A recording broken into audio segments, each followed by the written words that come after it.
Yo, welcome back to another video on the Big Stuff channel, and crushing. That's the mood. Crushing. Crushed. As Arsenal title hopes basically are over. Let's get into it. Stuck inside a maze, I've been up for days. Cartings on my face, no, you can't see a thing. But I see all the hate and the fake ass niggas talking in my face. But I cannot be phased, I gotta be brave. Provide for the fam so they don't have to slave. Mom told me behave, but I'ma wild out till a nigga in the grave. But I'ma wild out till a nigga in the grave. I'ma be a great Alright, y'all, so before I start, I just want to say happy belated Mother's Day to anybody that was celebrating. Happy Mother's Day to all the mothers out there. Whether you are a mother, or you're supporting your mom, or you have a sister, just happy Mother's Day in general. But yesterday we talked about Arsenal's performance. Before Arsenal played, I was watching the Manchester City game, and Everton had a chance to do something special, and then City scored once, and then City scored again, and then City scored a third, and then it was over. it was over pretty quickly once City got the first goal. And I think that probably deflated the fans and also Arsenal, because watching some of the fan cams of and feeling some of the atmosphere that was in the stadium, you could tell that the Emirates wasn't its normal self. And I can get to what happened in the 82nd minute and get my point out on that. But I don't even want to focus too much. Yes, the performance was poor. But yes, I don't really want to focus too much on the performance. Yes, mistakes were made, poor defending again, 3 shit goals to concede. If I'm calling a spade, it was poor. But I think for us as fans, we need to settle down from the emotions. 2, not get too caught up with rival fans and banter. And 3, we can't let this crush us lower than feeling a little bit disappointed in finishing second when the league was on. I hope that it doesn't crush us, because you can see with this young, brilliant squad how invested the fans were for 10, 11 months. We need to just keep on building and encouraging these set of players. No, I'm all one for criticism. I'm all one for when players play poor, players make mistakes. I wanted Trossard in the team. Trossard got his opportunity when Martinelli came off. I didn't think he really performed pretty well. I thought everybody that played was pretty poor.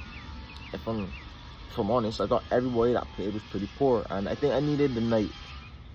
Sorry, y'all, for the background. I think I needed the night to just get over not even main emotions, just more emotions about fans trying to wind you up, rivals trying to wind you up, saying, oh, your side bottled it, or your team is this, your team is that. But I know my team, and I know we're clearly above any of the other rivals in the league right now, so I know we had a better season than them in terms of Premier League. I don't want to hear about what United did, and because United are shit, they're on the brink of bottling top 4. I don't want to hear about Spurs. Spurs can't buy a win. I don't want to hear about Chelsea. Chelsea can't buy a win either. I don't want to hear about none of these rival fans telling me nothing. But that aside, I'm proud of the Arsenal for a good season they put on, because for years,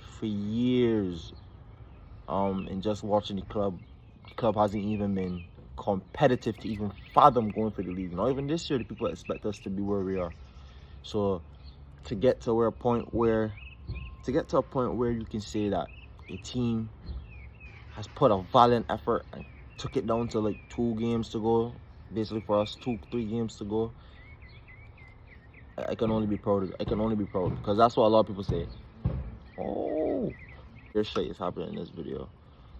But yeah, what I wanted to say is I just proud of the effort from the lads, and I really just hope that next season we invest in this squad, because the squad has so much potential to be better than what it is. But I'll just give some analysis.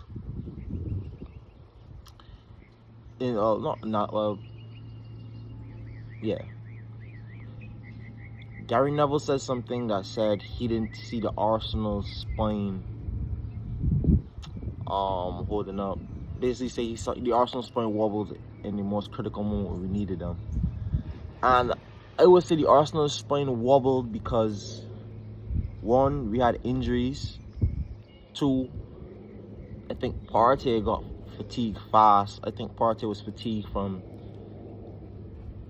the City game. Partey looked fatigued from the City game. And it was just that's where I think it wobbled. I think massive injuries in key moments of the season to the backline especially hurt Arsenal, and it left us, to Xhaka as well in some games, it left us, it lost us something. It lost us the momentum, the feeling we had as a club. One bad result turns into 2, turns into 3, turns into 4. We try to build back something, then it turns into 5. And I also agree with what Thierry Henry said. Thierry Henry said something in the Champions League when he was doing his thing for CBS. He said Arsenal are too emotional. They have too much emotions in it. And when you see City always look composed. They always look calm. They always look relaxed. Their emotions don't get caught up in the game. But I find for us, even myself, I find that my emotions were so caught up in the title, and I was so happy, or I was so happy or so sad behind the team's results, and there was never a balance. And I can see sometimes even in the fan base right now, there's still not a balance. People looking to put blame on the manager. In the 82nd minute, we see the mass exodus of fans walking out on the players. Now, again, I can't tell nobody what to do with their ticket, and I've never been to the Emirates to say, but I can't imagine ever walking out on my team, especially in a season like this.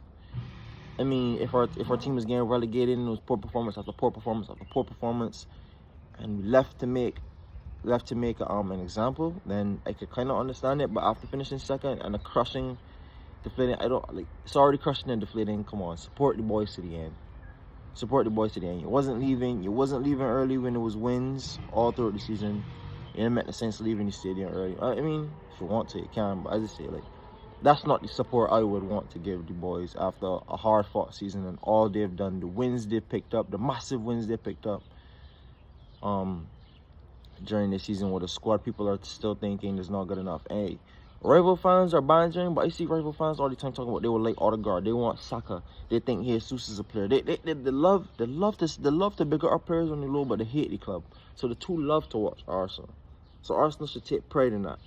Take pride in the fact that a lot of clubs around the Premier League want to be what you guys are right now. Pushing for second, having a project that actually is looking to bear good fruit. Looking to bear massive fruit if you just continue to add and bolster and build on that confidence. You can't let this season break you. No, the way it ended. Please let this motivate you guys. Please let this motivate you, because the majority of the fans still believe. Disappointment, yes, in not having the ultimate goal, of which we all thought it was going to be a magical season, but we're still right in behind the club. We're still forever love Arsenal. So I hope you guys just pick yourselves up after that. What else do I want to say? If I'm honest, the players look defeated, the players look crushed. But there's things to learn from this season. Us as a side, we have to not only bolster in squad depth and squad quality, But I think there's a psychological part to the game that we have to evaluate. In terms of these last 2 seasons, let's just say, these last 2 seasons, when crunch time has came to it, our emotions, it's not that we can't play or we're not a good side anymore. It's just that our emotions get too wrapped up in the game. We saw it at Newcastle last season with the occasion got to us. Rob Holding tried to get physical scrap, turned back. We saw it at Spurs last season. We saw it in countless games last season, pushing for top 4, where we let our emotions get to it. We see it this time too.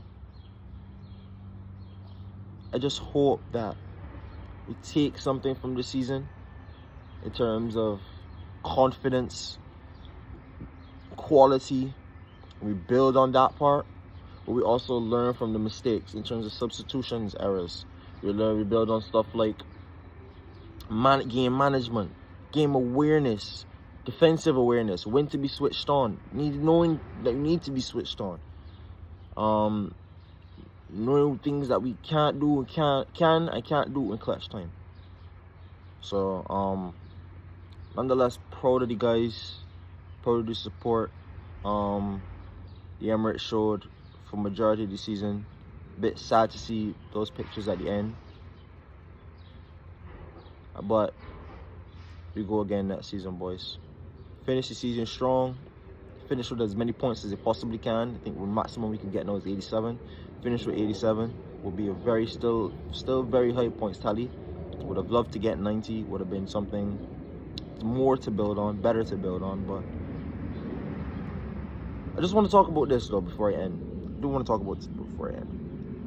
I was telling my brother recently, the path to the league title, especially in this Man City era, you can't lose 5 games. Yesterday, Arsenal lost his 5th game in the season, and that, as you can see, ended the title run. You lose 5 games in this Premier League. Think about it. You lose 5 games in this Premier League, you're not winning the league title. You lose 5 games, you're not winning the league title.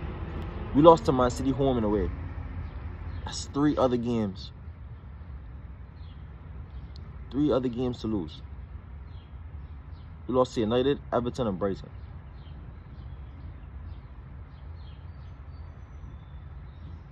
Tough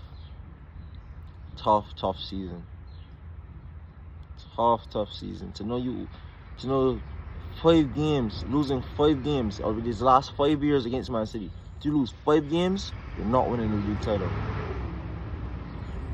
You're not.